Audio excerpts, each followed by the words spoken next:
सुस्वागतम, नमस्कार, केम छो, आदाबाज, गुड आफ्टरनून। आप सभी का पीआरएल के अमृत व्याख्यान में स्वागत है, अभिनंदन है। Very warm welcome from me Anil Bhardwaj for the PRL का अमृत व्याख्यान। दिस इज द 34th व्याख्यान of the 75 episode series of व्याख्यान्स which is being organized as part of PRL's 75 years of legacy and history in fundamental physics and space sciences. Established in the year 1947 by the father of Indian space program, Dr. Vikram Sarabhai, the PRL's Platinum Jubilee coincides with India's 75 years of independence. Hence, it's a joint celebration of development of science and technology in India by PRL under the banner of PRL Kamrit Vyakhyaan. Today, we have yet another distinguished Vyakhyaan with us, Professor Mohanty, Professor of the School of Physical Sciences at National Institute of Science, Education and Research, that is NISER in Bhubaneswar. And he's going to talk on Quark-Gluon plasmas, the perfect and most vortical fluid. We thank Bedang for accepting our invitation and to be part with us as 75 years of celebration of PRL. To introduce Bedang, we have Professor Hiranmaya Mishra, and I request now Professor Mishra to introduce Professor Mohanty. Over to you, Hiranmaya Mishra. You're muted, Hiranmaya. You're muted, sir.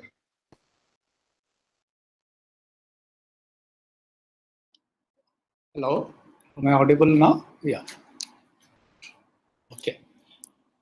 Thank you, Dr. Bharadwaj, and it's a pleasure to introduce Professor Bedangadas Mohanty, professor at NISER. He is also the Dean of Faculty Affairs there. And Professor Bedangadas is a distinguished scientist and a teacher of physics, and he has been there since the inception of NISER and since the NISER came out. So Professor Bedang did his master's and BSc and MSc from Utkal University. He was always a university topper. He joined in IOP, where I also did my PhD, Institute of Physics, Bhubaneswar. And then he joined with Professor D.P. Mahapatra to do research on experimental high energy physics. Well, I am remembering Dr. D.P. Mahapatra because he has also an association with PRL.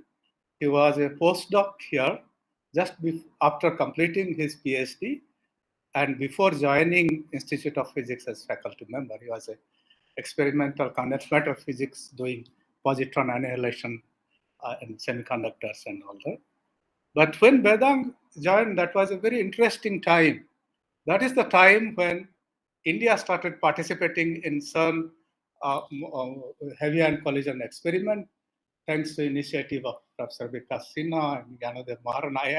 I remember Professor Lelwyn Smith coming to IOP during that time to sign the MOU, and Bedang joined at the right time. And there was no looking back for Bedang. And he works on, he's an expert, world expert on this physics of Quark-Gluon Plasma and heavy ion collisions. This bunch of physicists whom I call extreme physicists.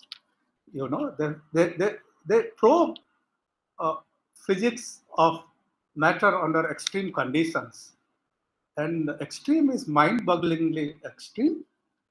They consider about matter, which, if you pause for a moment and think about it, they create matter that was there few microseconds after the Big Bang in the evolution of the universe. Temperatures of 1 trillion degree, 100,000 times than the solar corona, and they create magnetic field there, which is 10 to the power 18 Gauss. And as I understand, he will talk about that matter which rotates so fast. I mean, 10 to the power 22 times per second. It's much faster than the any whirlwind we have seen or know about it in supercells or in Jupiter red point or something they call it. Yeah. So it's very interesting how to distinguish. He knows. I mean, you might be interested in knowing how do you measure a trillion degree, and Vedant knows how one can measure a trillion degree from experiment. And I won't go into details about that. Vedant is also a very good mentor and a teacher. He has already, I think, some 13 PhD students, many more postdocs, and many more people doing projects with him. And he has been involved in many, community services. I mean, community to physicists. He advises also the government of Odisha in the local, how to improve quality of teaching and research and giving projects. And indeed, government is giving projects and evaluation. He's a very busy person, but he does all these things with a zeal. He's a good leader. And not only in Odisha, of course, he is in the drafting committee of future mega science project in 2035, I think. That kind of thing is doing that. He has been the spokesperson of Indian spokesperson in STAR. Alice STAR is associated with relativistic heavy-ion collision experiment at Brookhaven, and Alice at Alexis CERN is the spokesperson for Indian participations there. He was the deputy spokesperson of STAR when he was there, and he is also a very good teacher. He can articulate very nicely, and as he was telling, the last semester, I think he got very high grades from students in teaching. These are just first-year students, and in recognition, of course, he has a lot of recognition, starting from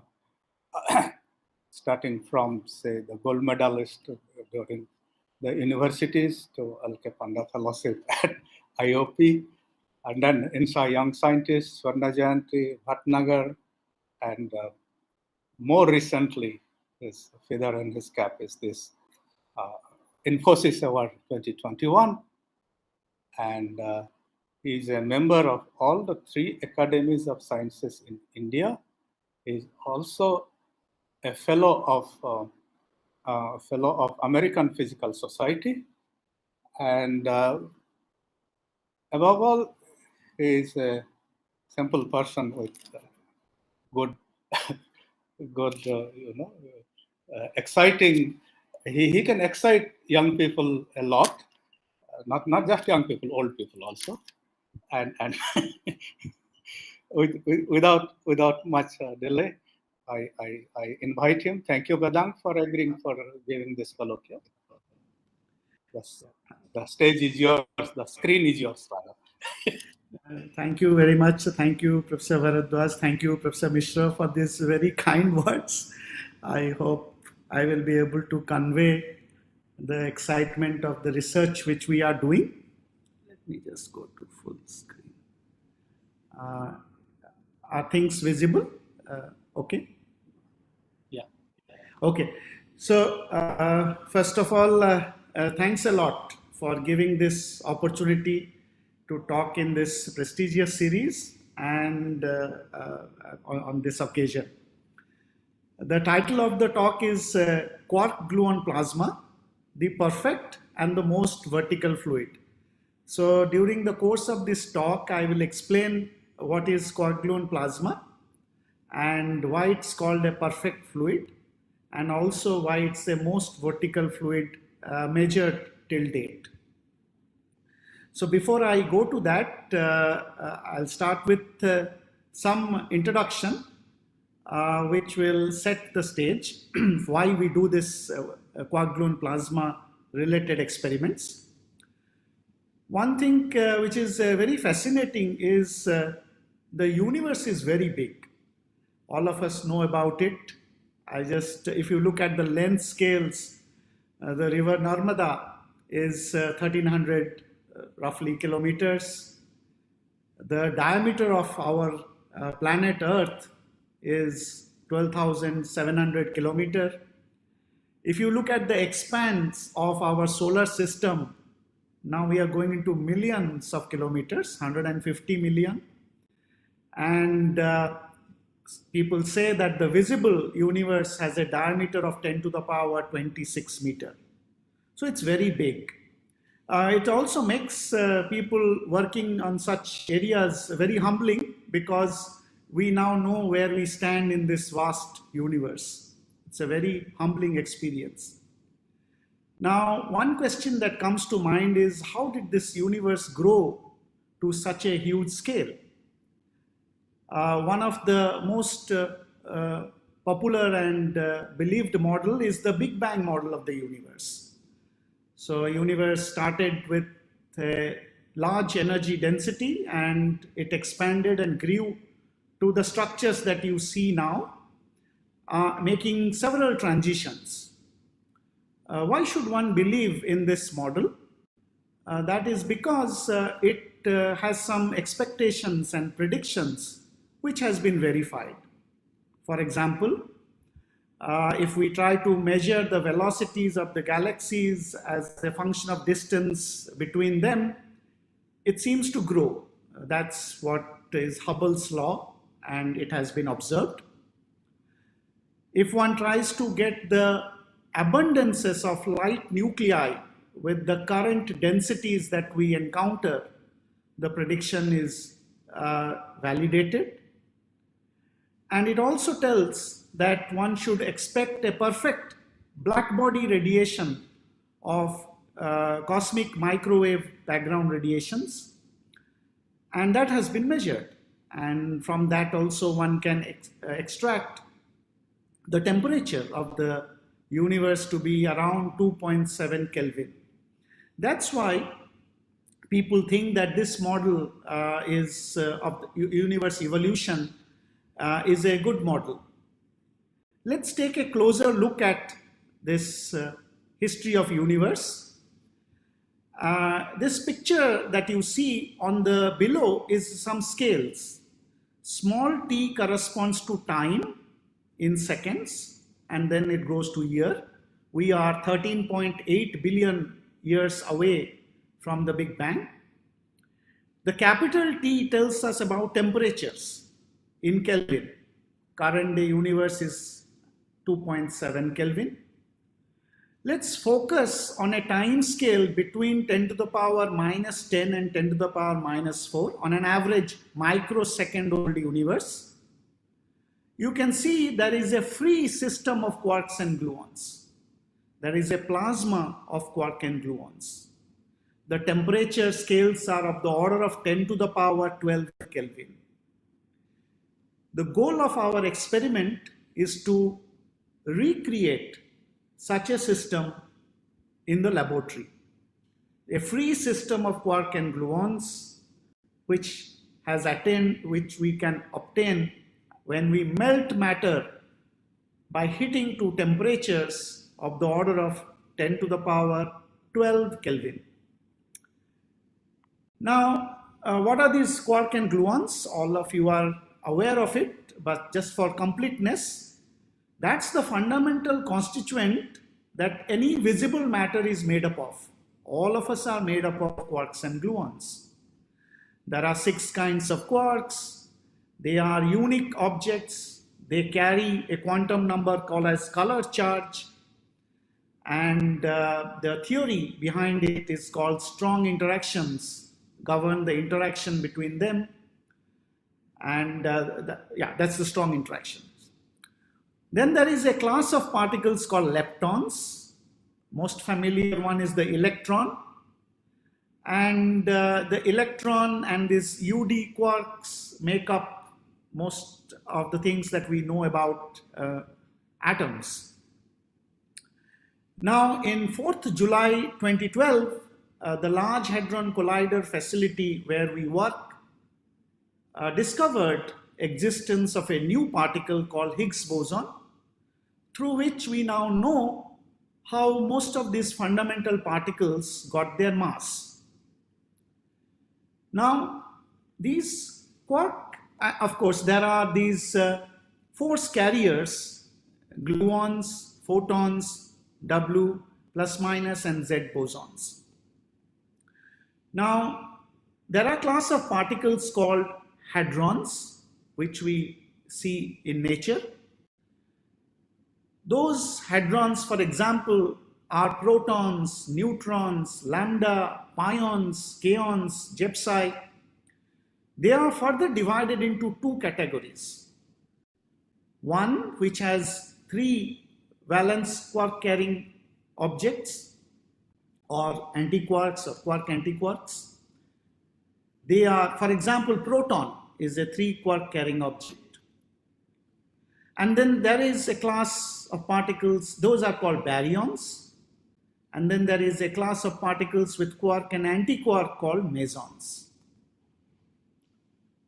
Now, we also have a 4th set of fundamental interactions that we know as of now. One is called strong force. It's the force which is responsible to bind these quark and gluons inside hadrons, such as protons. It's also the force which is responsible for binding protons and neutrons to form nucleus. Then there is the common electromagnetic force. It is force that exists between electric charge carrying particles. For example, it's the force which binds electrons, negatively charged, and the positively charged nucleus to form atoms. It's also the force responsible for molecules and compounds. Its strength is roughly 100 times weaker than strong interactions. There is a 3rd kind of force called weak interactions, which are seen in phenomena called as radioactivity. And it's about 1,000,000 times weaker compared to strong interactions. And finally, there is gravitational interaction, the force which is responsible for us to walk, for moon to go around Earth, Earth to go around sun, and so on, which is able to look at such huge objects, but strength-wise, it is 10 to the power 40 times weaker compared to strong interactions. So these quarks and gluons are the fundamental constituent which the visible matter is made up of. And we want to create a free state of quarks and gluons in the laboratory. Why it's a challenge?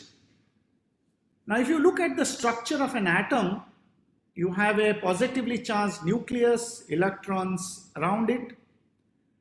Inside the nucleus are nucleons, protons and neutrons. Inside these protons and neutrons are quarks and gluons. They're never free.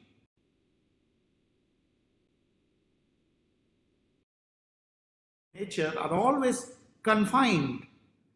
They are never free. But we want to create a condition which existed in a microsecond old universe where the quark and gluons are in a free state, or a plasma of quark and gluons. Is that the only reason why we want to create the Qgp plasma? Well, here is a naive reason. Okay, before that, let me tell you where we can find. I've already explained that it existed in a microsecond old universe when the temperatures were of the order of 10 to the power 12 Kelvin. There is also one other place where one can find. It's in the cores of neutron stars. So when massive stars rupture, the layers fly away. What is left is a dense core of neutron star. the densities are so high, of the order of 10 to the power 18 kg per meter cube, that the quarks and gluons inside neutrons forget the origin of which neutron they belong. So it is something like they are also a free state of quarks and gluons. The experimental results which I will show will concentrate on the left-hand side picture, trying to recreate in the laboratory high temperature systems. In future, there are experiments coming up at GSI where we will try to probe the right-hand side of the picture, where we will go for high density matter formation in laboratory. So is that the only reason why we want to create, just want to create such matter in the laboratory and study its evolution? There is one other reason also, which I will describe, related to understanding the properties. Before I come to that, let me discuss if there is any theoretical support that what I'm talking about, creating a free state of quark and gluons, is it possible and under what conditions? These quark and gluons carry color charge, so they undertake strong interactions. The theory, underlying theory, is called as quantum chromodynamics. Chromo stands for color, is the theory which describes the dynamics of color charges, similar to the theory which describes the dynamics of electric charge carrying particles, quantum electrodynamics. So this theory is computed by an area called as lattice QCD, where the potential between, for example, two heavy quark and anti-quark has the form as you see on the top. R is the distance between quark and anti-quarks. The first term resembles something like Coulombic interactions. The second term is a linear term which is responsible for these quarks being confined inside hadrons, protons, neutrons, ions. If one plots that potential as a function of distance between the quark and anti-quark, you can see the black line, it increases. So it becomes more and more difficult to separate them. If we hit this matter to higher temperature, that's the colored lines, dots in the middle figure. From up to down is increasing temperature. You see the potential vanishes. The temperature needed to vanish this potential is, from these calculations, turn out to be 10 to the power 12 Kelvin, same as a microsecond old universe. You can convert it to a unit of energy, it is around 154 MeV, mega electron volt. So the theory tells you can, if you melt matter by hitting to 10 to the power 12 Kelvin, you will have a free state of quarks and gluons. Another way of looking at it is on the right hand side most plot. Y-axis is energy density by T to the power 4.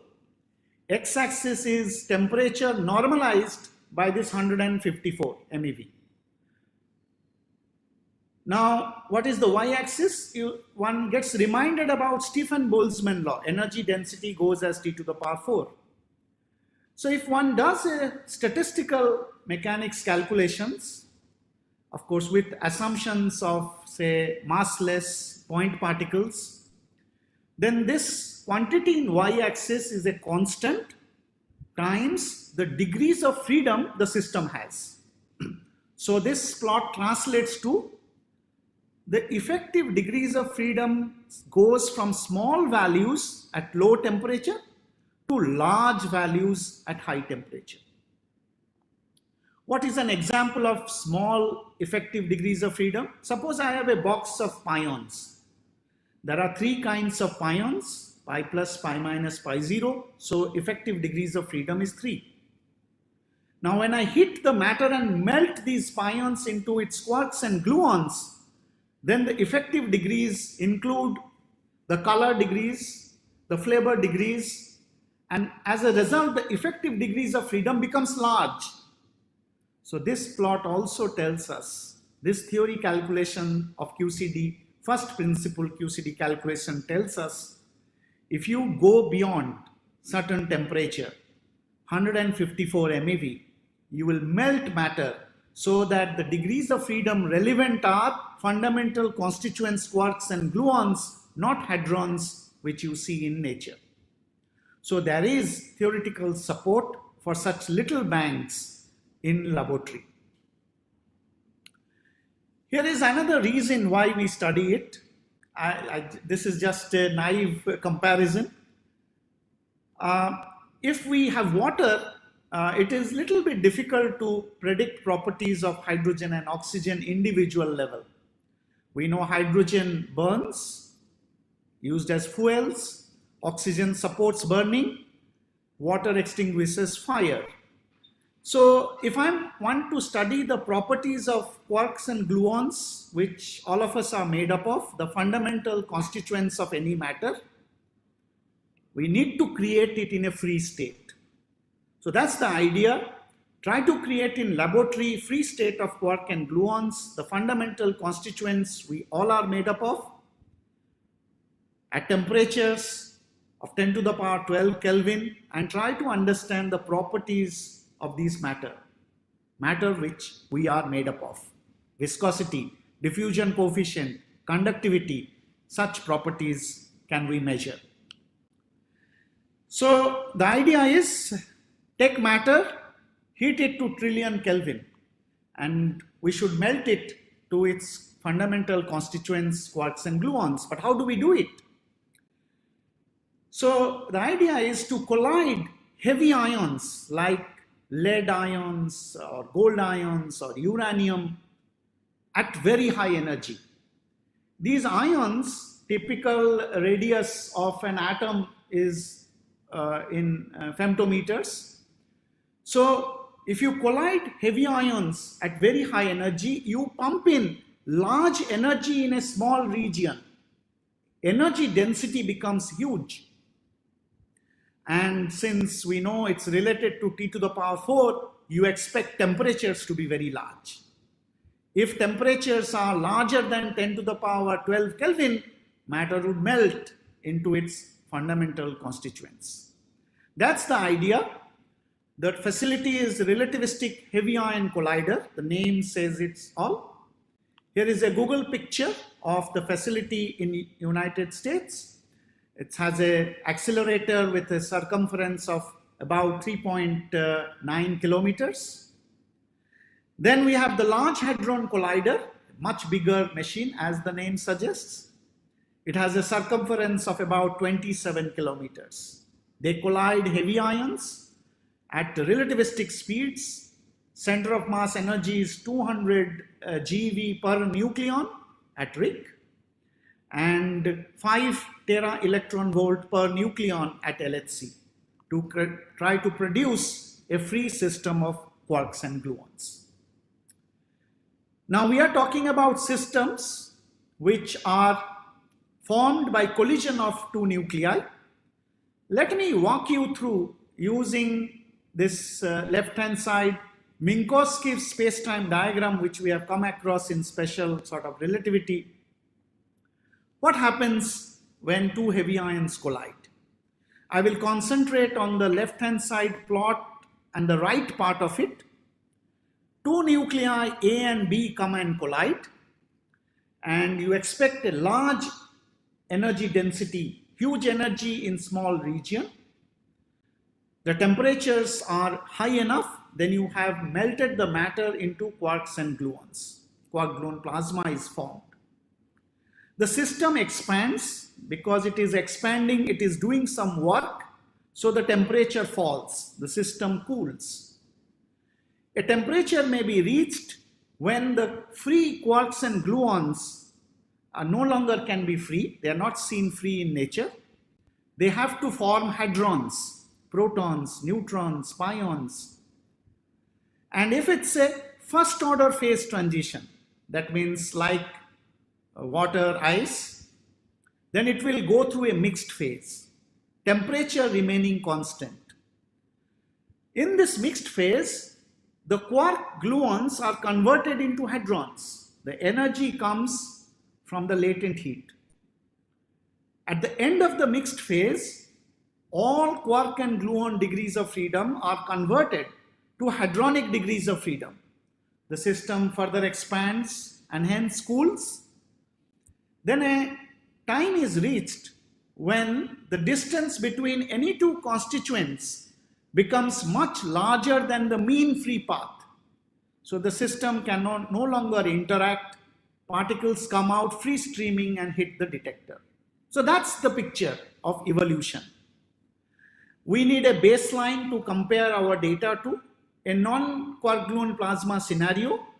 So the left-hand side of this left figure describes what happens when you collide two protons, where you do not reach the energy densities, temperatures large enough to create Quark-Gluon plasma. So experimentally, nucleon-nucleon or proton-proton collision acts as a baseline to compare heavy ion collision and then decide whether we have formed Quark-Gluon plasma or not. On the right hand side is a similar picture on time scale. Here you can see the time which is given in Fermi over C. Two nuclei, whether it is lead or gold, are usually spherical but moving at relativistic speed, so they are Lorentz contracted along the direction of motion. Huge energy density, expect Quark-Gluon plasma to be formed. System becomes hadrons when it cools below a certain temperature.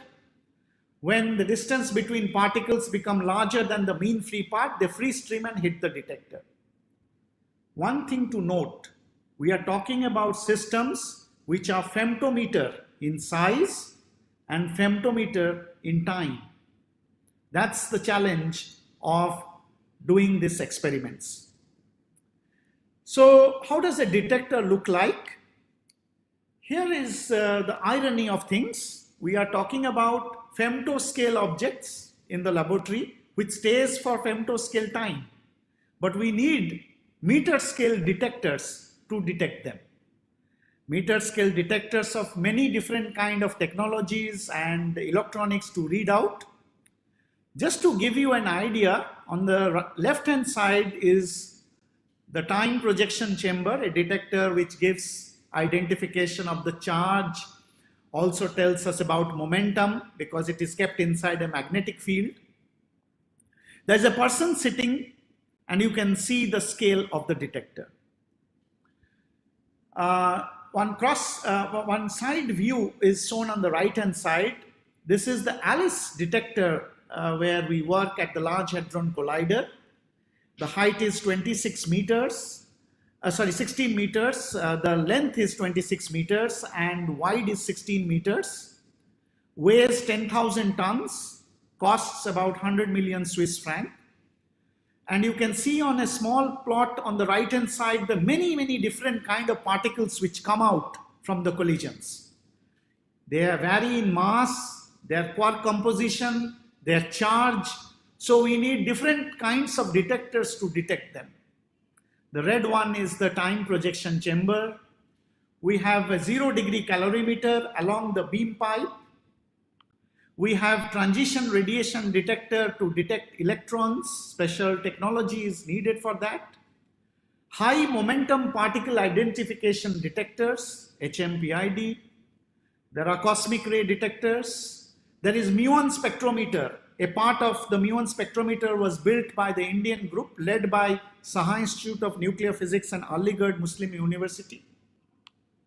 We have the photon spectrometer to measure photons. We have the multiplicity detectors. Photon multiplicity detector or PMD is entirely built by Indian group, designed, built, installed, data taking, all by the Indian group. And the time of flight detector and so on. So that's how the detector of these experiments look like. So did we create Quark-Gluon plasma in the laboratory? We did it by reaching temperatures of the order of 10 to the power 12 Kelvin. So I'll show you a measurement which shows that we have reached these temperatures which existed in a microsecond old universe, which the theory of quantum chromodynamics says will melt matter into its constituents. But the challenge is, how do we measure this temperature? That too for a system which is femtoscale in length, femtoscale in time, and reach temperature where matter melts. No sensors will remain in its form. So we take help of statistical thermal physics, where we know for a thermal distribution, if one plots the numbers, counts, or population as a function of energy or momentum, it should follow a Maxwell-Boltzmann distribution. And there you can see on the exponential sits the temperature. So that's the technique one uses to measure the temperature of the system which we have created. Now the issue is which kind of particles which we should choose so that they faithfully carry the temperature of the initial phase where the quark and gluon plasma was formed. The particle which is chosen in this plot on the right hand side are photons. Why? Because they, being electromagnetic interactions, do not undergo strong interaction. Our system is a system of color charges which undergo strong interaction.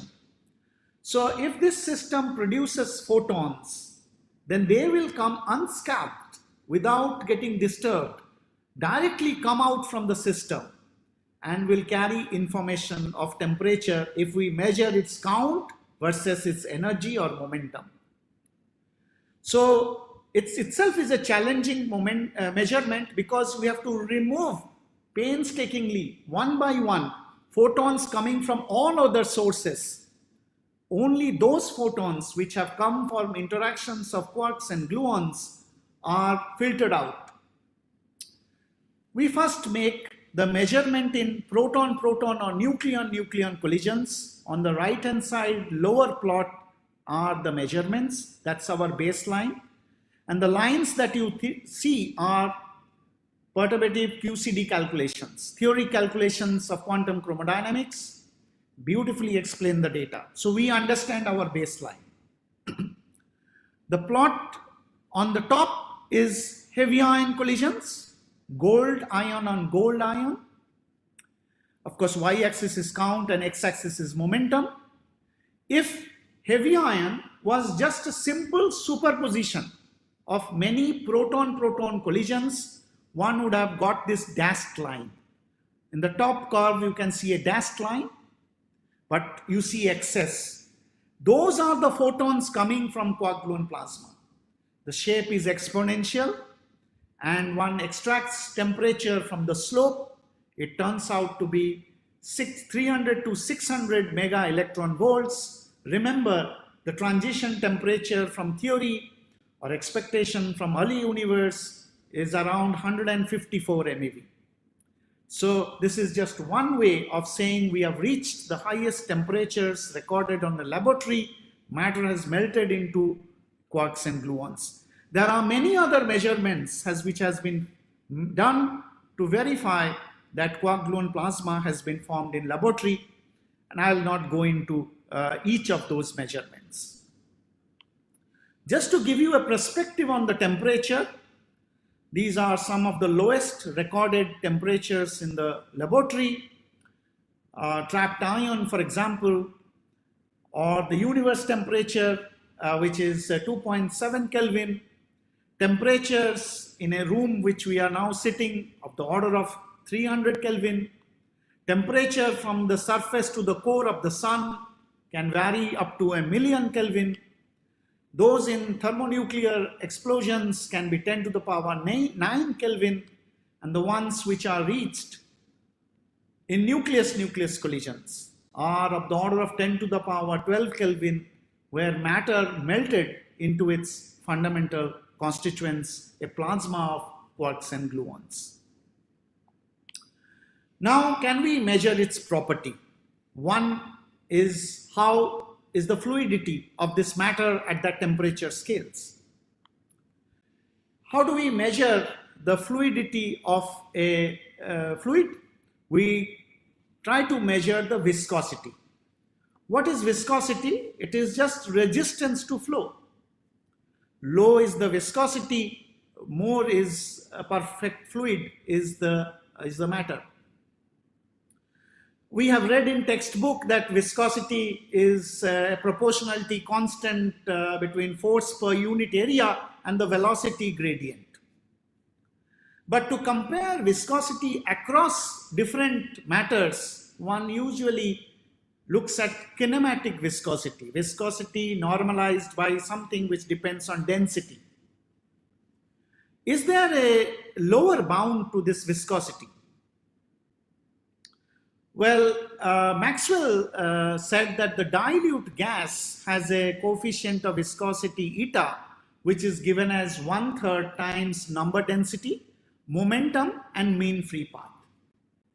If one invokes uncertainty principle and says that P times L is of the order of h cross, and one identifies entropy density is related to number density multiplied by the Boltzmann constant, then one can immediately see, just from uncertainty principle, there is a lower bound on eta by s, kinematic viscosity of a fluid. It would be h cross by Boltzmann constant, or a natural unit is of the order of 1. More sophisticated calculations using string theoretical ideas suggest the bound is 1/4 pi, called as KSS bound after the authors. And there are, of course, a lot of papers saying whether this number is can be changed, taking different corrections, but this gives you a rough idea about the lower bound on kinematic viscosity. The picture on the right hand side is one very interesting thing. That shows, I talked about lower bound, what are the smallest values of kinematic viscosity which can be attained theoretically. What are some highest values? Pitch, which is used in this road, has viscosity some 230 billion times that of water. If one looks at the wiki, one can see this picture. You know, there is a beaker, we have pitch there, a conical flask with pitch, and then there is a beaker there, and it is put inside a glass case so that there is no external disturbances.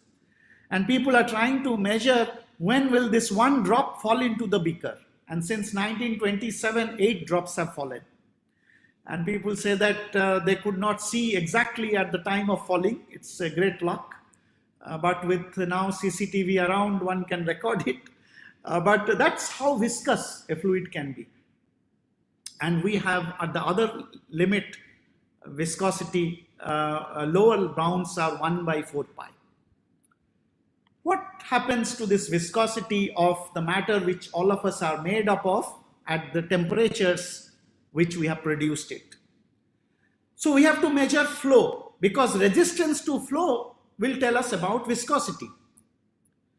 So there is a mathematical way to structure how to measure flow in our field, and that is related to the azimuthal angle distribution of the produced particles. The equation is given here. That's how we call the quantity that we measure the asymmetry in particle production. One way particles flowing more than other direction gives us an idea about flow.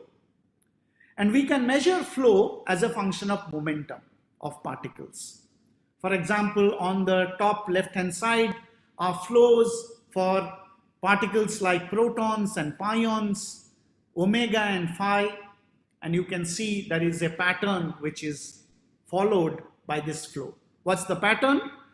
On the smaller momentum scales below 2, on the x-axis is momentum, y-axis is flow. Both the cases, you can see that heavier particles, proton has a mass which is of the order of 940 MeV, pions have a mass which is of the order of 140 MeV. So pion is lighter compared to proton. So lighter particles flow more compared to heavier particles in low momentum. Same is the case for strange quark carrying hadrons, omega and phi.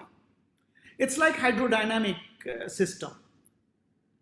Above and momentum of 2 GeV per C, giga electron volt per C, you find 3 quark carrying objects, baryons, proton and omega, blue color, have similar flow, and mesons, which are quark anti-quark carrying objects, pion or a phi, which is SS bar, shows similar amount of flow.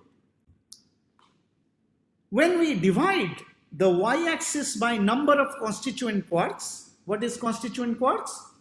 A baryon has three quark carrying objects, protons, neutrons, and a meson has 2, quark and anti-quark. If we divide the x and y-axis by the constituent quarks, 3 for baryons, 2 for mesons, then they all fall on one line.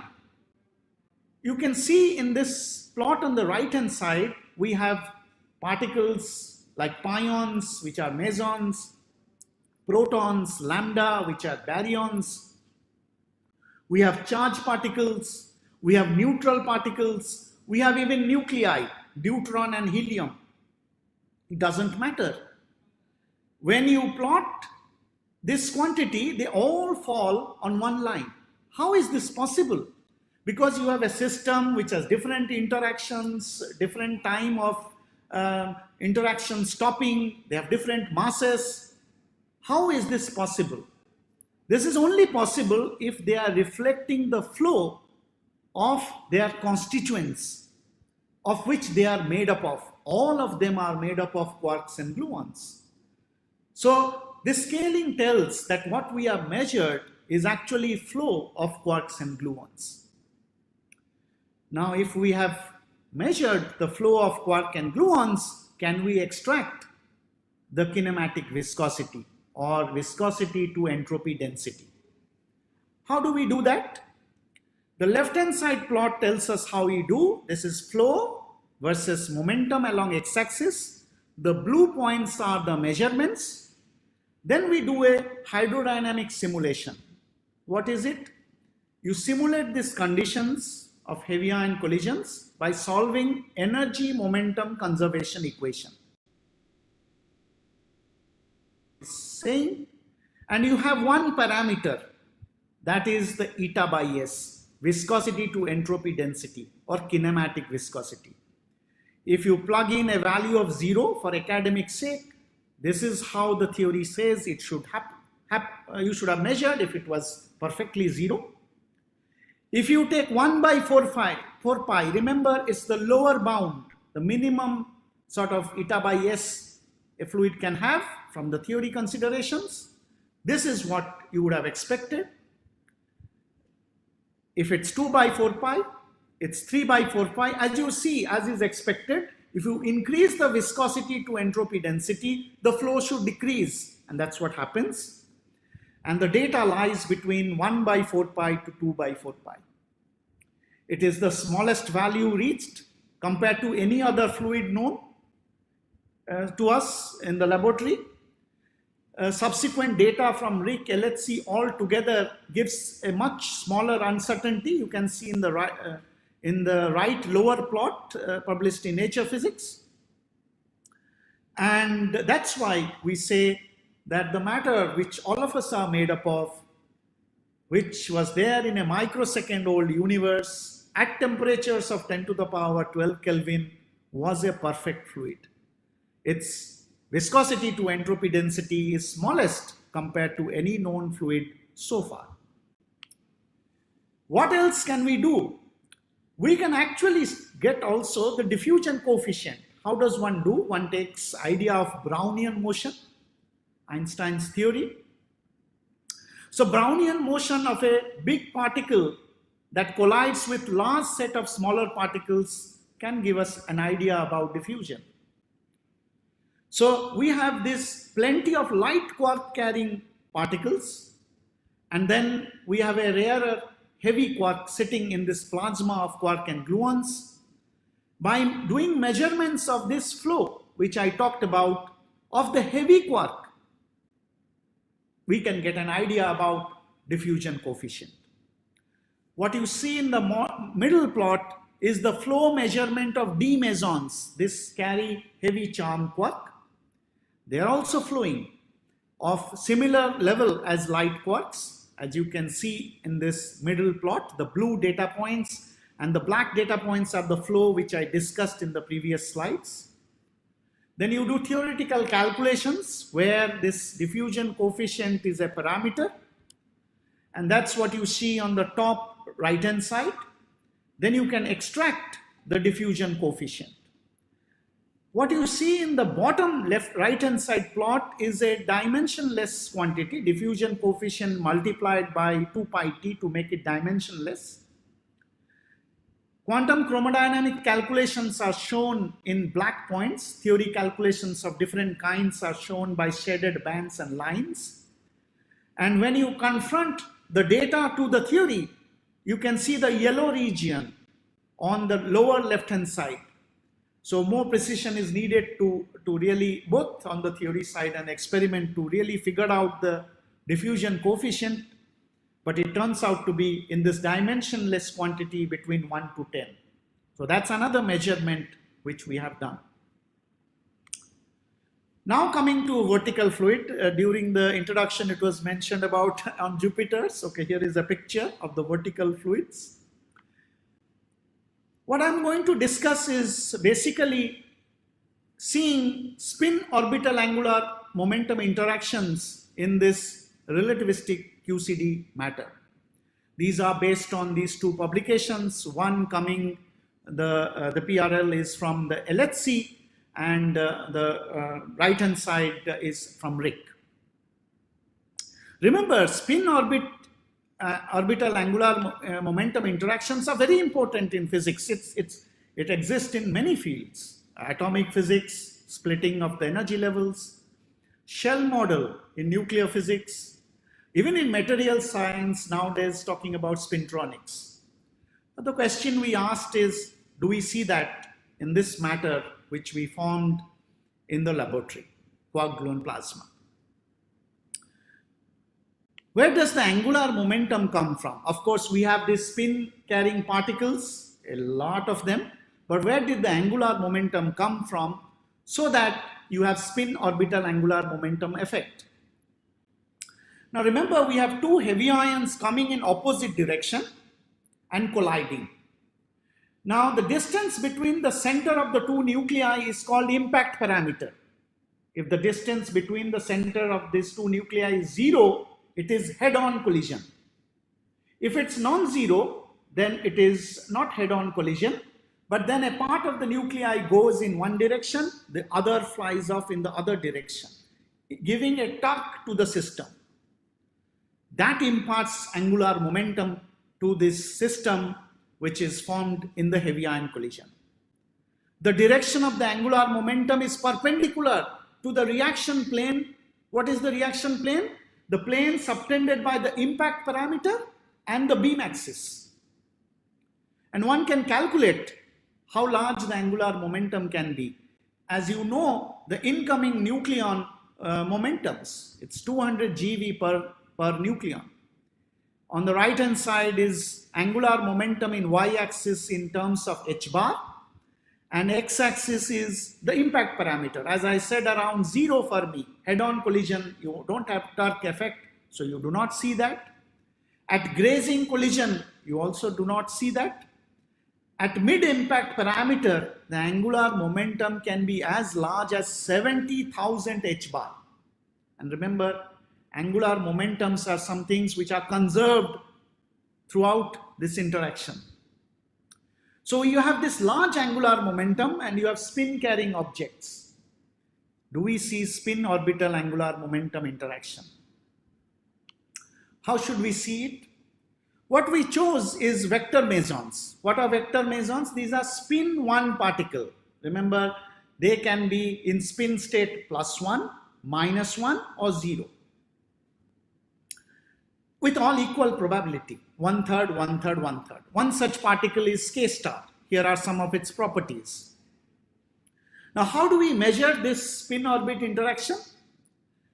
Now, you look at the decay daughters. This K star vector meson decays to kaon and pion. You have this reaction plane, impact parameter, and beam axis. You go to the rest frame of the K star. Then, due to conservation, the daughter particles will be back to back.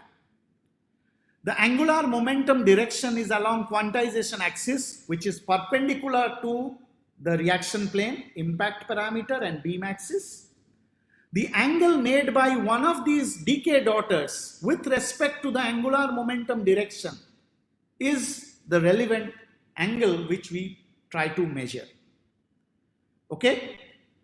The vector meson go to its rest frame.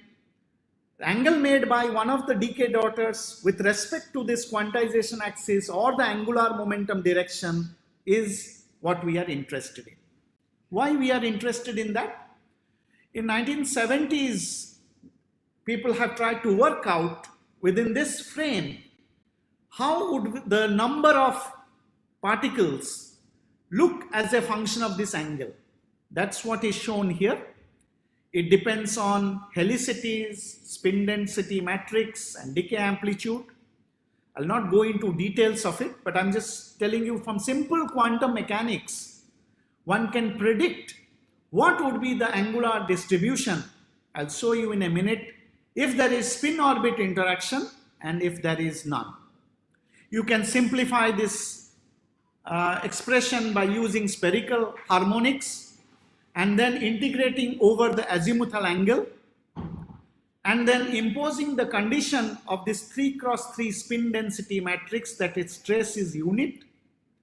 You simplify it to the form equation which is given below. For our purposes, this is an important equation. What is d and d cos theta? The number of particles, K star, spin 1 particles in bins of cos theta. What is this theta? Angle made by the decay daughter with respect to angular momentum direction. It has this expression. What is rho 0, 0? It's simply the probability that the K stars is in a spin state 0. Remember, it's a spin 1 particle. It can have the third component +1, -1, 0. All are equally probable if there is no spin orbit interaction.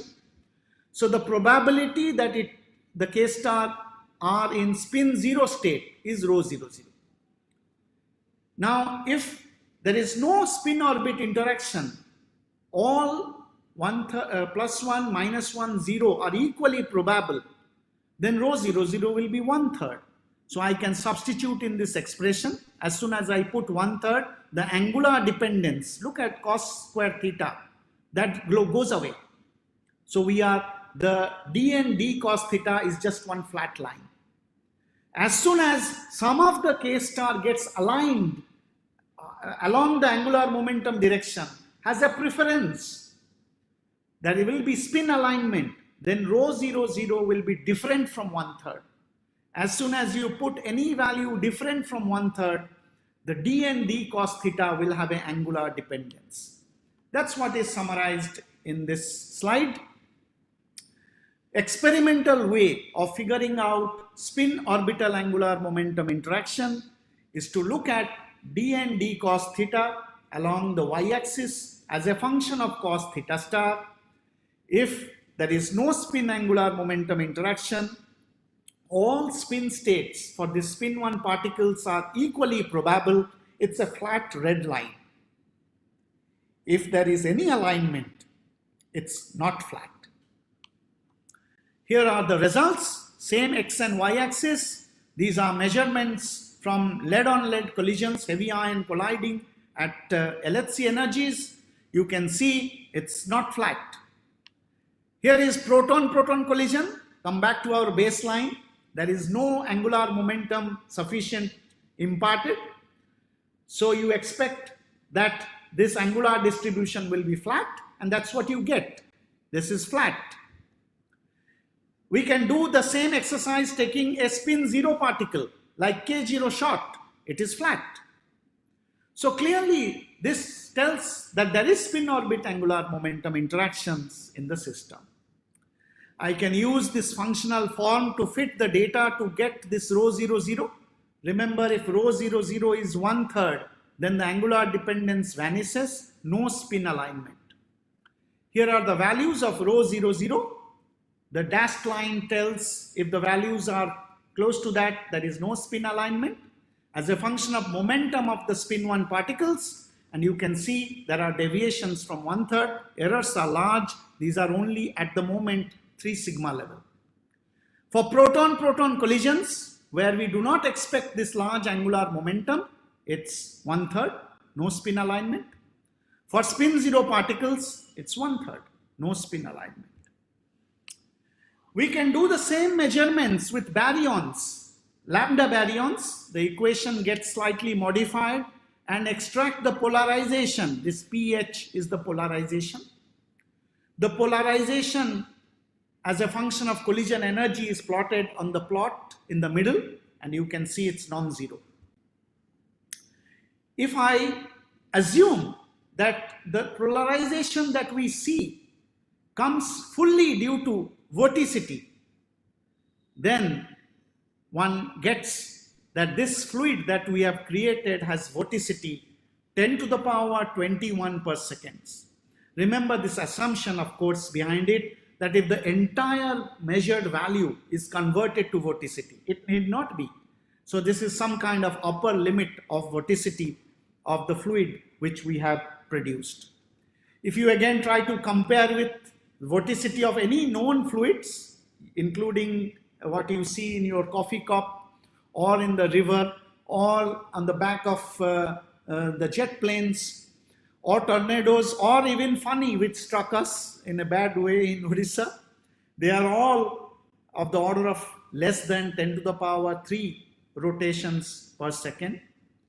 And the maximum vorticity which is perhaps attained by this fluid is of the order of 10 to the power 21 per second. Now coming to the last part, now about the phase diagram of strong interactions. Why it's an important topic. On the left hand side, you see the phase diagram of water. Pressure versus temperature. The 3 colors shows water in solid, liquid and vapor stage. Every point is precisely known, precisely measured. Actually, this phase diagram shows some 15 phase structures of water.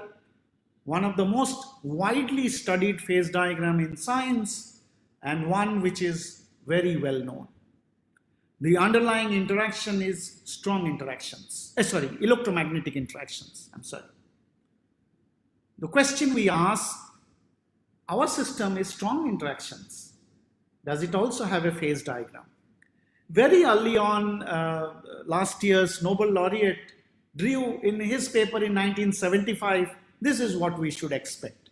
Density in y-axis, temperature in x-axis, and you should have 2 phases, one where quark-gluons are confined, phase 1, and when you go to high densities and temperatures, de-confined, Qgp Plasma. That was 1975.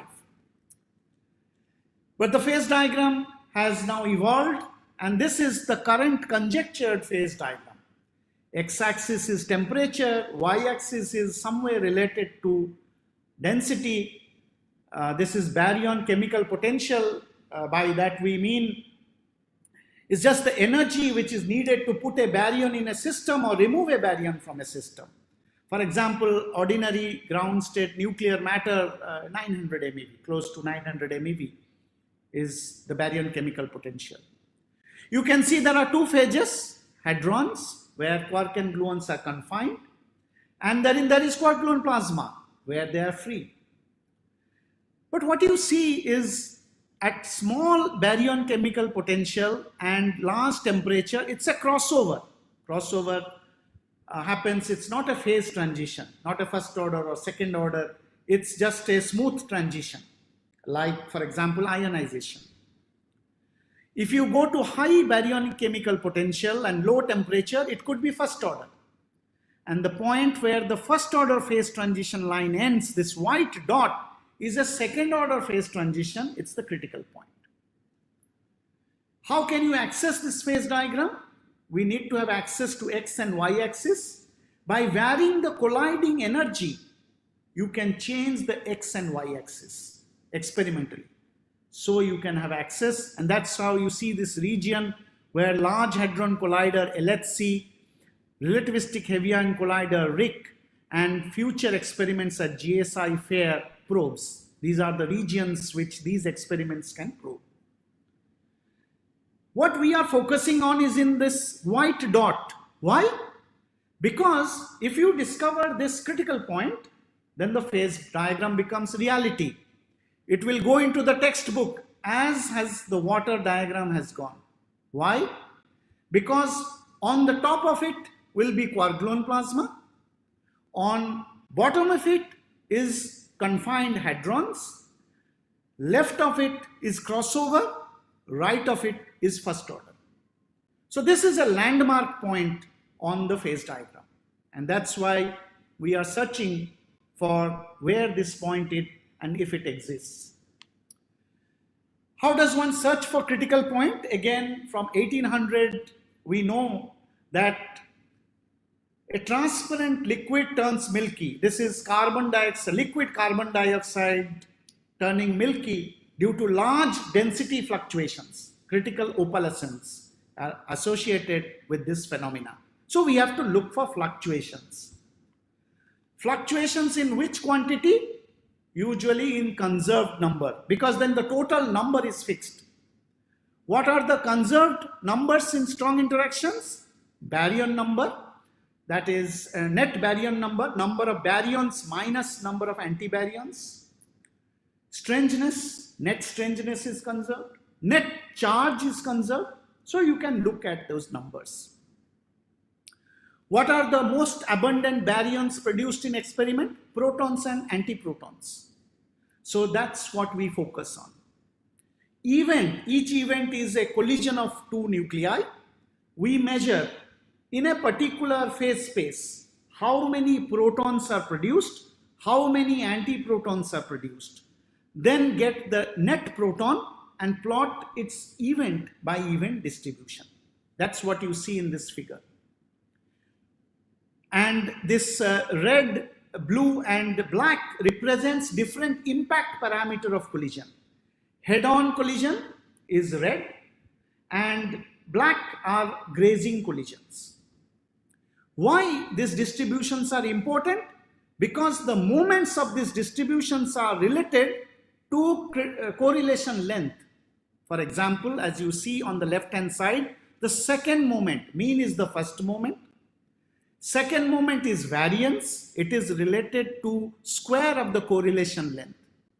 The third moment is called skewness of the distribution. It is to the power of fourth power of correlation length. Fourth moment is seventh power of the correlation length. And correlation length diverges if you hit the critical point. Of course, our system has finite time and size effects, so it won't diverge, but it will take large values. If we measure higher order, higher moments, then it is more sensitive because it depends on higher powers of correlation length. Product of moments are related to ratios of susceptibility. What kind of susceptibility? Number susceptibility. How does the system respond when baryon number changes? So for example, skewness times the standard deviation of this distribution which you see on the right hand side, which we can measure, is related to susceptibility in baryon number, third order to second order, which you can calculate in theory. Similarly, kurtosis times variance, which we can experimentally measure, can be actually calculated in theory, the right hand side. This allows a powerful tool to compare theory and experiment. Of course, there are some assumptions and caveats. That's what we showed for the first time by making this direct comparison. You can see on the left hand side the quantities which we measure experimentally in y-axis, and on the other right hand side y-axis is which we can calculate theoretically. The red points are experimental data, black points are theory at different collision energies or different temperature scales, and excellent agreement of data and theory. One could extract the temperatures, which turns out in this case to be of the order of 170 MeV for the Quark-Gluon plasma formation. Theory tells, if you look at this fourth order fluctuations, as a function of collision energy, you should see what you see in the left hand side, a non-monotonic variation. And the experimental measurements of the same quantity is on the right hand side. X-axis is same collision energy. The red points are the relevant data. And you can see there are trends of this. Errors are large. It's a 3 sigma effect. We have collected a huge set of data just last year, and we are analyzing to see if really you see a non-monotonic variation. If you see that, then that would be a signature of critical point, the landmark point on the phase diagram. What you see in open black triangles are collisions where we do not expect to form a hot and dense system or critical point to exist. And those are flat as a function of collision energy. So these are exciting times, whether the data really shows this non-monotonic variation or it just shows a monotonic decreasing trend, only in a couple of years' time we will come to know. But at the moment, there is great promise with the measurements that we are making. It is so exciting that Frank Wilczek, one of the pioneers in quantum chromodynamics, he goes on to write that experimenters at Brookhaven have reported hints of just such behavior, the one which he had predicted. One should see this variation of fluctuation as you change collision energy. They are now analyzing a much bigger data set to nail it down or not. Yeah. If all goes well, they have demonstrated that the deep ideas invented to understand problems in physical chemistry and thermal engineering continue to be useful for beyond their down-to-earth origins.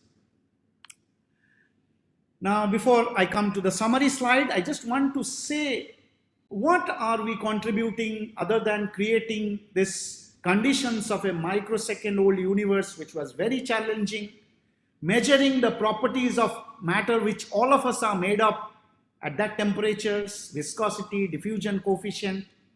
We are also testing the fundamental theory of strong interactions, quantum chromodynamics. It has two distinct regimes. The perturbative regime, what you see on the left-hand side top plot, these are yields on y-axis, momentum in x-axis, these are jet yields. The points are measurements, lines are QCD, perturbative QCD calculations. Excellent agreement between data and theory over 11 orders of magnitude and 1000 GeV. Success of QCD in perturbative regime. In the non-perturbative regime, zero temperature, QCD can explain masses of particles like rho, nucleons, lambda with 5% accuracy. Success of this theory in non-perturbative but zero temperature. What we brought in through our experiments is success of QCD in non-perturbative finite temperature, excellent agreement of data and theory on the right hand side. The story will be completed once we find out the phases of strong interaction. That would complete the study in a sense, unless something new pops up, of quantum chromodynamics or theory of strong interaction.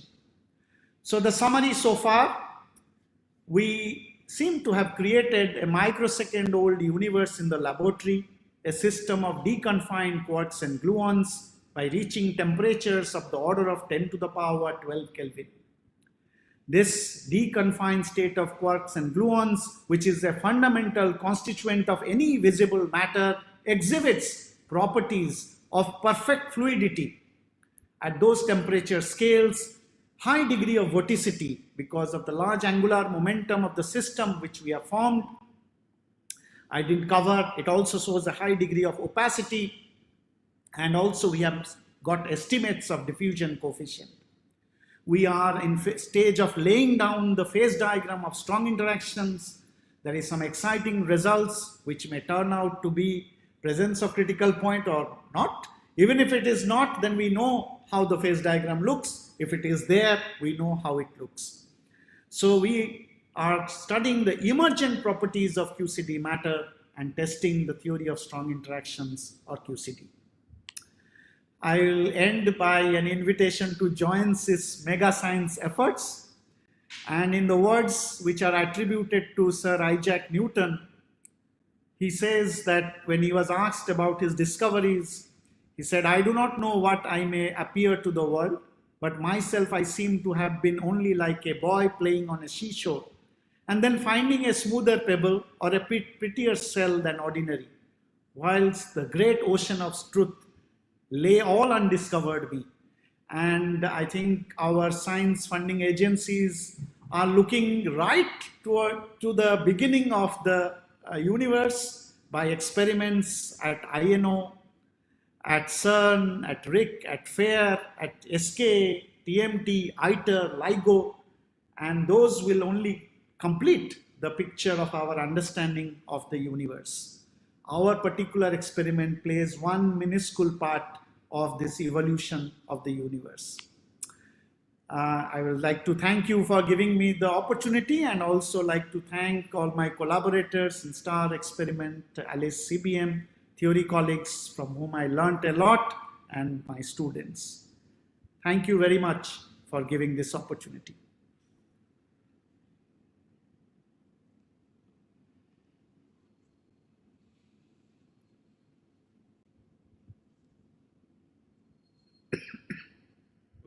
Thank you, Bedang, for a very lucid and fascinating talk, as expected. And I'm sure everybody would agree to what Hiranmay had said in the introduction about Bedang being a fantastic speaker and a very lucid teacher. So now the floor is open for questions. We can take questions from the people who are on the WebEx panel itself. So you could raise your hand or directly unmute and ask a question, whichever is more convenient. Please go ahead.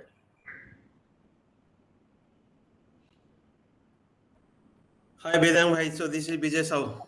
Yeah, Bijay, please go ahead. Nice to hear you for the first time actually, but I had heard you, in the Utkal University before. See, I just want to know a couple of things. One is that do you believe in that like mirror universe? That means what it means that whether Big Bang is the starting, or there was actually another universe made up of antimatter. Then after that, like antimatter universe was ended, then there was a Big Bang, and then matter universe started. So because of CP evolution effect, do you believe on that or not? Can you please first clarify or give? Yeah. Yeah, I do not know what is the truth, but I know people like Roger Penrose have ideas behind it. So if you ask me, I'm an experimentalist. I would like to see some experimental signatures, if possible, which can be measured to verify those ideas. But those ideas are based on some sound theoretical principles. Till we could verify, I do not know what's the real truth.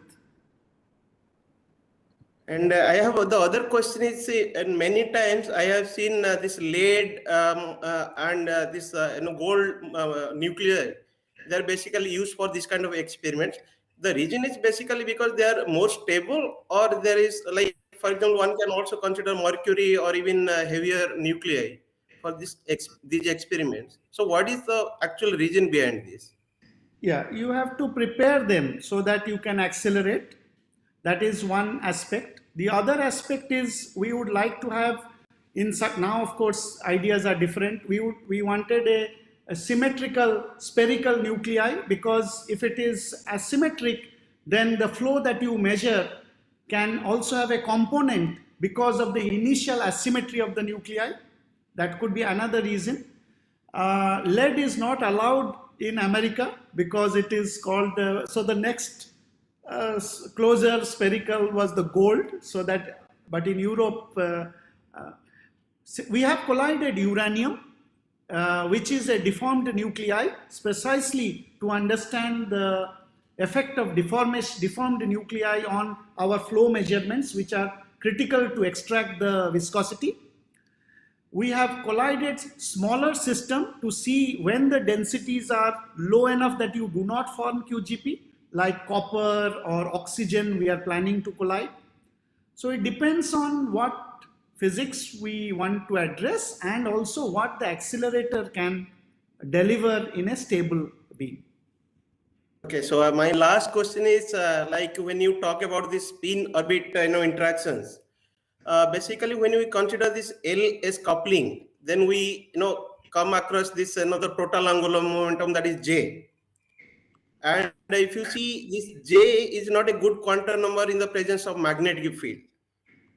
So is there any way, like if you want to really probe this, the existence of a spin orbit coupling, and you can find out some eigenvalue equation that is a function of magnetic field, and then you see that that is not following. So instead of just probing indirectly through this rho 0 0 and this kind of parameters, is there any? Yeah, Please. so you are right, and I must say that to obtain, so this is just based on simple quantum mechanics, and it is not, I think it's on good foundings that the angular distribution of the particles gives an idea about spin, but you are right that our collisions also produces huge magnetic field. Why? Because you have relativistic protons which are uninteracting, flying away. But those magnetic fields are also transient, because since they move away very fast, the magnetic field dies down. But then still there are arguments. It depends on the conductivity of this medium, how much it can retain. So these are open questions. It's a very good question and valid one. But this is just a starting of this excitement. We have measured where the angular distribution is not flat. And now with theory colleagues, one explanation is spin-orbit interaction. These measurements will excite the theorist to now put in the transient magnetic field and see how it changes. And we will have more understanding. Okay, thank you, Vedam. Maybe I'll talk to you sometime later personally, but okay, thank you very much. From my side, it's over. So we have a question from Dr. Bharadwaj. Please. Thank you, Bedang, for a very excellent talk. And in fact, it was very informative for me also. You are really explaining like a teacher. So thank you for that. And also for citing so many times PRL. So okay, so my question is with respect to a very novel question. When Big Bang occurred, we all say now there are proof of its occurrence. What kind of interaction was actually happening when Big Bang? Yeah, again, a difficult question, and in audience there are more experts than me. But what people say that these interactions should have a common origin or unify at those scales. We will very difficult to know how far that is correct experimentally, but I must say that in one of the plots I just showed you, we were little lucky. Just let me go to that space-time diagram. Yeah, you see, there is a belief that these universe underwent many phase transitions, like electroweak. That is where this interaction starts separating out, or grand unified transition, where everything sort of unified. And then there is this QCD transition. It's this QCD transition which has the right energy scale, 200 MeV, which the current day accelerators can accelerate and produce. All the rest can be only indirectly probed, because the energy scales required to do experiment to probe that whether these forces aligned and what happened at the very early stage those accelerators are difficult to build physically now. The only one we could probe directly was this QCD transition. Rest are indirect. But my colleagues in the audience are more knowledgeable on so if they want to chip in and add more. Yeah. Okay, I can understand the difficulty in making. But I was just curious to know, because we all say that it all started with the singularity and the Big Bang. So what was actually happening? What kind of forces or what kind of interaction must have been happening for it to really take it up? So that is what I'm trying to understand. Anyways, thank you. Thank you for the excellent talk. Any other questions? Or Ketan has a question. Ketan, please go ahead. Yeah, I have actually two questions. One is, so thanks for explaining very well how to measure viscosity. So when we extrapolate this value of the n by eta by s to early universe stage, with this measurement, what is the consequence on the evolution of the universe? For example, if that value would have been 10 times small or 10 times bigger, would universe have evolved in a completely different way, or this evolution is not very sensitive to that value? And second, is a different question, but I'll ask together. So is only the color degrees of freedom are relevant for you for studying and quantifying the QGP phase, or you would also need to understand very well the quark flavor degrees of freedom, and if yes, how much role they play actually? Thanks. Yeah. On the first question which you asked, so then one has to do a study of universe evolution, plugging in this value that we get. One thing is very striking to note is many strongly coupled systems, whether it is ultra cold atoms or even graphene, they seem to exhibit such low values of eta by s. So whether the universe evolution, how things should change, one has to plug in those values and see the effect. A simulation has to be done. But there are also caveats. Our system stays for a very short time, and universe evolved over a very long time. So how fast thermalization happens in our system is still an open question, whereas universe took a long time to evolve into this system. So there are differences, but one has to do the calculations and only can say what happens to the universe dynamics if you plug in these values. But what we can say is we made this measurement and it turns out to have this eta by s close to 1 by 4 pi. Now on the second question, we do look at, we measure a host of different kinds of particles, starting from light quarks to strange quarks to heavier quarks. Each has its own unique place. For example, when we are colliding two nuclei, the net strangeness is 0. And we would like to see if the strangeness enhancement is a signature of Quark-Gluon plasma. That means when you started with colliding, you have net strangeness 0, and there are mechanisms you can calculate. For example, gluon fusion can lead to SNS bar formation. So strangeness enhancement is a signature of Quark-Gluon plasma. Of course, you do compare the data to baseline like proton-proton collision, because from hadronic interaction also strangeness can be produced. So that has been observed. Then if we look at JEPSI production, JEPSI is a CC bar bound pair. Now if you have a plasma, one would expect Debye screening type of effect. So if there is a Debye, now this is what I'm talking about is color screening. The light quark screens the CC bar to form JEPSI. As a result, the JEPSI yield has to decrease. So JEPSI suppression would be a signature of Quark-Gluon plasma. that is what is also observed. Now, so we can, so that there is upsilons and other charm hadrons. So there are these possibilities. But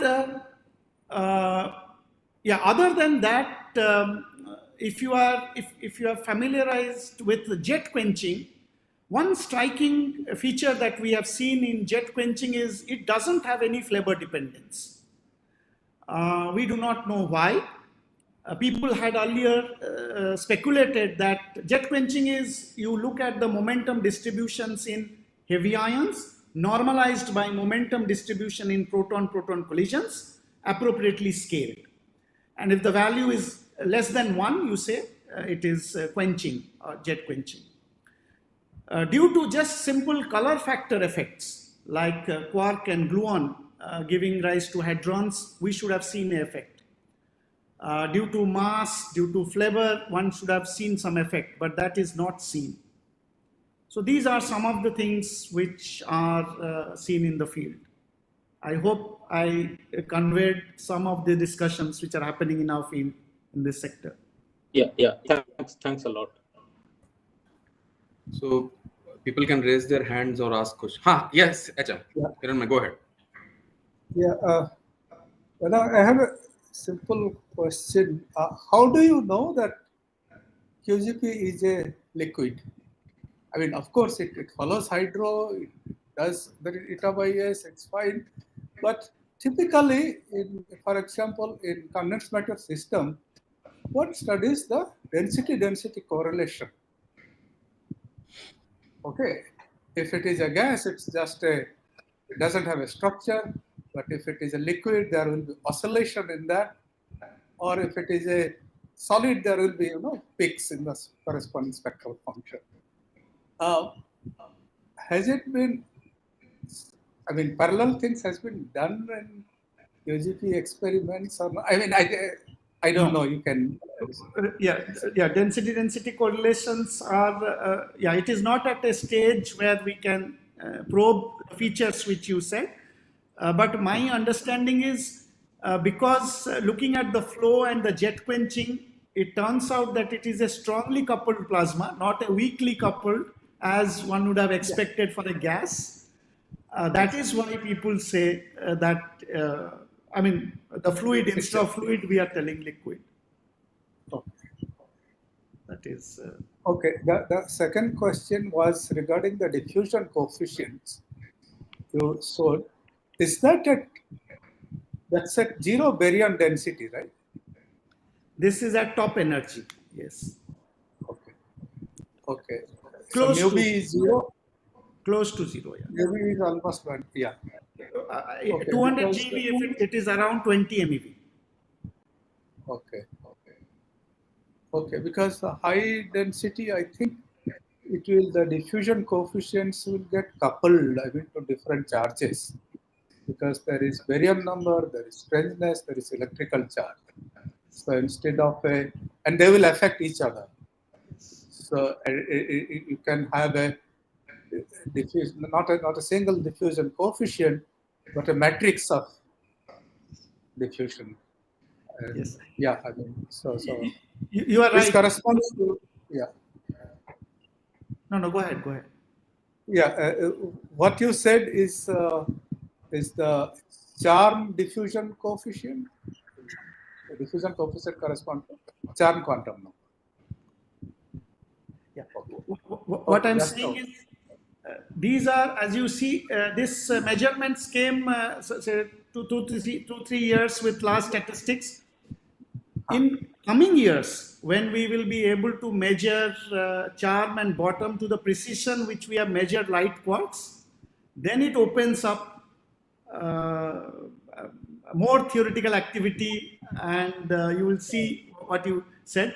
Also, charm measurement is a very active program in CBM experiment at FAIR, where you have a really finite high density. Yes, and then it would become very interesting. Okay. Thank you. Very nice talk, Vedanga. I mean, it was very good. Thank you for Vedang, the there's a question. Vedang, there's a question from Sachin Nayak. Before that, he says, thanks, Vedang, for a nice presentation and congratulations to you and the whole team for exciting results. He's my he says that classmate. you have explained very well what you are expecting from experiment and whether it is supported by theory. And you successfully, okay, so here is where you have to pay a little attention. You successfully created universe of microsecond age in the laboratory. Any thought on creating younger universe than microsecond time scale in laboratory in future? What kind of signature can one look for from theory side? Yeah.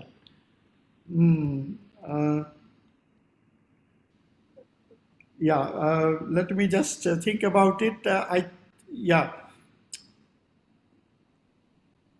think reaching any such younger means later in time. Later in time, yeah. Closer to galaxies, stars, probably that's what he means. Only thing that comes to my mind is, it is difficult. Let me tell you, because the way we do our experiment, it leads to those temperature scales. We have very less handle to do that, and also there has to be a mechanism in place which will evolve the system to that stage in our experiment to probe it. That is not possible. But what we can do at FAIR is we can try to replicate neutron star conditions. So that is high baryon density conditions. By colliding at moderate energies, we can reach momentarily baryon densities which resemble a neutron star.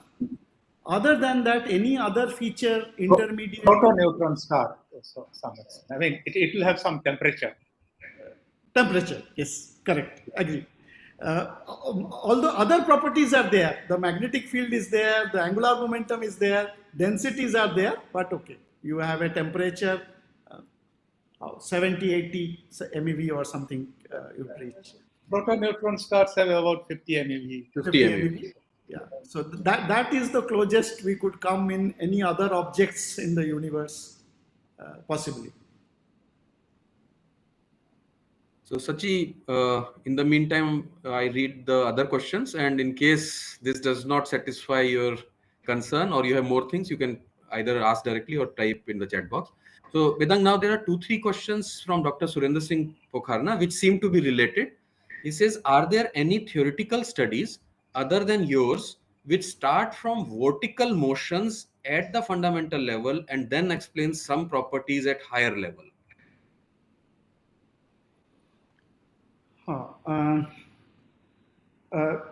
What I know, Professor Mishra can correct me, what I know is already it took a lot of effort to get a relativistic formulation of hydrodynamics.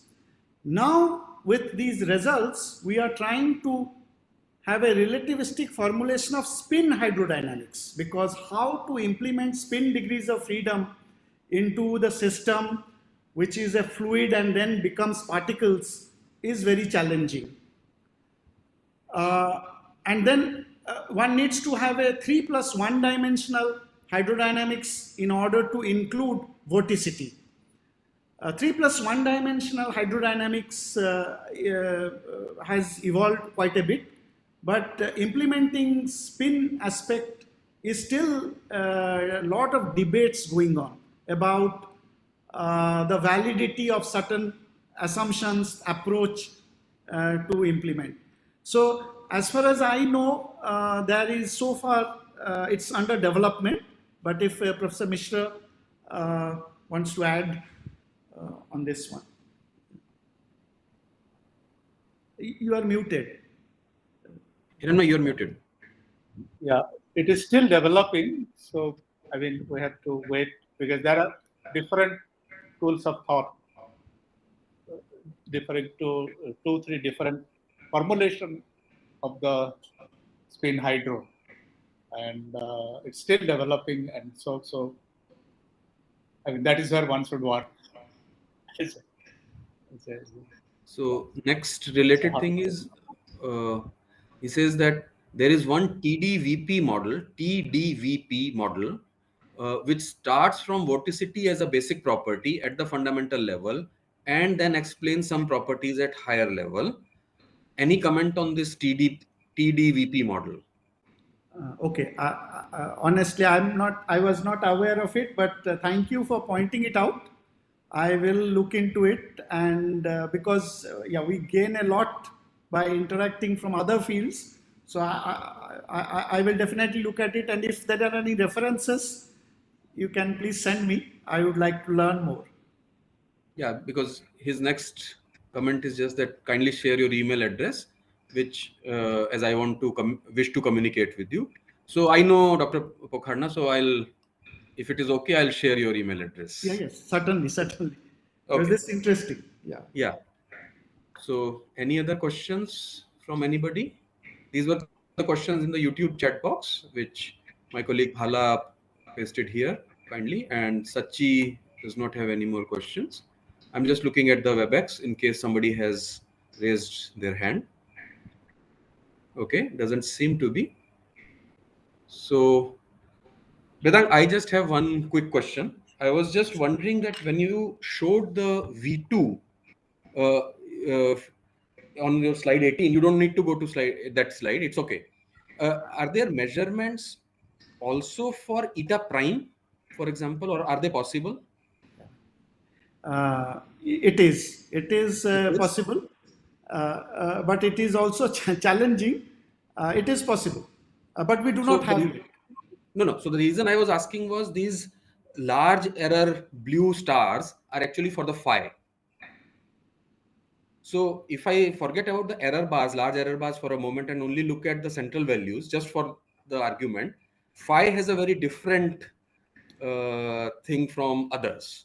So that's why I was just wondering whether for eta prime, the intrinsic gluonic from the content from the anomaly, does that also give us more insight into underlying physics? So that's why I was asking whether eta prime is possible.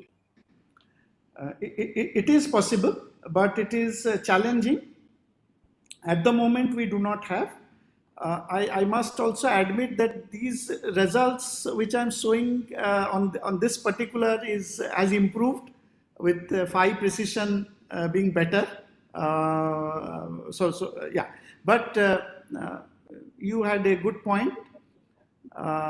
We do not have yet, but we can look into it. Thanks. I was just wondering if that probes something intrinsic to QCD itself. So I don't see any other questions. So thanks, Bedang, once again for a very interesting and lucid talk and interaction. Thank you. And over to Dr. Bhushit Vaishnav. Yeah. Thank you, Namit, and thank you all for such a nice interaction. So it is my pleasant duty to propose today's vote of thanks as we are coming closer to 34th series of this Vyakhyaan. I would like to thank Professor Mohanty on behalf of PRL for giving a very lucid talk, informative talk through infographics kind of presentation, and many things to learn for, especially for young students, those who are going through this research communication kind of courses, that how to present through such lucid and informative slides. Once again, thank you, Professor Mohanty, for sharing your valuable time and for patiently hearing and answering all the questions coming to you through various media.